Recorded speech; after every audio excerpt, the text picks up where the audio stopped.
You can definitely tell, and like this Indian here.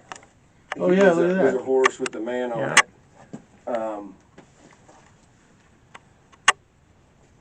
Oh yeah. Oh man, that's so cool. And you got a, looks like a cross. What is that? Yeah, it's cross. Yeah. There's more of those down here, and who knows? Yeah, because there's two. I mean, you've got this cross. Yeah. And then you got this cross, but this cross has the things on the top. Well, top I mean, there's an angle here, and I don't know. Interesting. That's a good place to for cover, anyways. You get the inclement weather coming in. The view from here is really, it's neat. Yeah. Yeah, it's a beautiful area. And of course, like Dad had brought up, and I think there's some merit to it. You're talking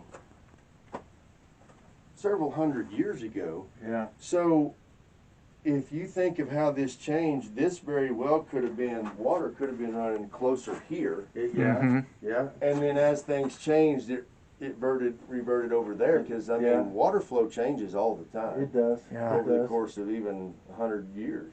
Yeah, it can. You're absolutely right. So. Wow.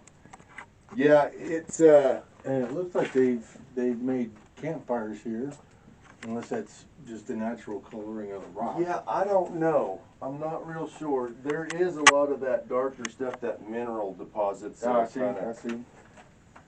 Come down, but the Anubis stuff, and I do know Dad talked about. I think this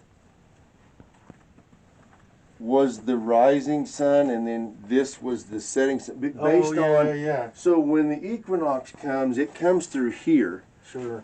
And that's where this all gets lit up as it goes down. Right. That's really neat. Yeah, and I heard there's almost like it looks like a face with a nose, a pointer. And we just missed the equinox. Okay. September 21st. Oh, right. dang. So is it twice a year? Yes. Twice a year, okay. And we've got the Ogham writing here. And I think a researcher named Barry Fell actually translated some of the Ogham here. Really? And it had to do, I don't remember the exact translation, but it had to do with the solstice. Right. Yeah. Wow. You got a couple of them little guys right there. Yeah. Wow. I don't know. My mind gets fascinated every time I get in here, because typically they had to have knowledge, whether it was given to them or they saw it and knew it from birth. Exactly. Yeah. Which, either way, some of these people traveled a long way. across the Long world. ways. Yes. Yeah. Floyd and I discussed that quite a bit. Yeah, because the Ogham is Celtic. Yeah. Right. This thing is Celtic, so. As, did we come out of Africa, or did we, come out of Europe? Trade routes. I know there had to have been trade routes. A lot of trade routes. That we just don't know of, but.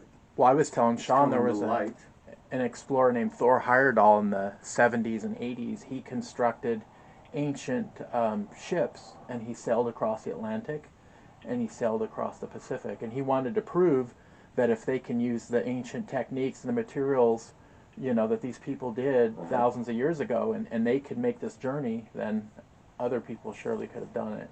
Yes. Yeah. Well, there you go. Yeah. Right. And they obviously did. Somehow. Yeah. To get here. Yeah. So the oceans weren't barriers; they were more like superhighways. And in fact, I was telling Sean, I've seen a number of articles recently of Neanderthals having the ability. They're discovering Neanderthals had boat making capabilities. Yeah. So we're talking going back, 40, 50, 60,000, even older, boat making capabilities. So. Wow. Yeah, I think we do know a lot, but I think what we don't know trumps what we do know. Yeah, exactly. Yes, absolutely. I do. Yeah, there's by far much more that we don't